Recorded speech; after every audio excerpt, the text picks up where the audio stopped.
Let me next move to a walkthrough of the GBU-57 massive ordnance penetrator weapon and share a little bit about the planners who did this and their work on the weapon. First, let me set the stage for you. There's an organization in the U.S. called the Defense Threat Reduction Agency, DTRA. DTRA does a lot of things for our nation, but DTRA is the world's leading expert on deeply buried underground targets.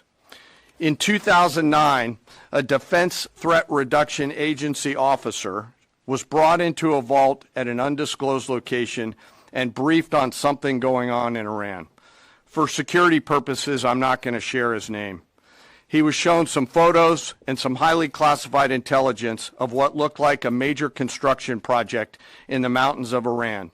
He was tasked to study this facility, work with the intelligence community to understand it, and he was soon joined by an additional teammate.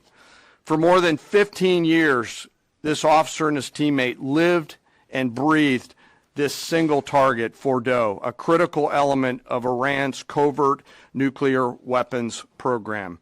He studied the geology. He watched the Iranians dig it out. He watched the construction, the weather, the discard material, the geology, the construction materials, where the materials came from. He looked at the vent shaft, the exhaust shaft, the electrical systems, the environmental control systems, every nook, every crater, every piece of equipment going in and every piece of equipment going out. They literally dreamed about this target at night when they slept. They thought about it driving back and forth to work, and they knew from the very first days what this was for. You do not build a multi-layered underground bunker complex with centrifuges and other equipment in a mountain for any peaceful purpose. They weren't able to discuss this with their family, their wives, their kids, their friends, but they just kept grinding it out. And along the way, they realized we did not have a weapon that could adequately strike and kill this target. So they began a journey to work with industry and other tacticians to develop the GBU-57.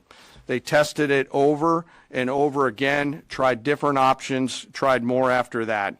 They accomplished hundreds of test shots and dropped many full-scale weapons against extremely realistic targets for a single purpose: kill this target at the time and place of our nation's choosing.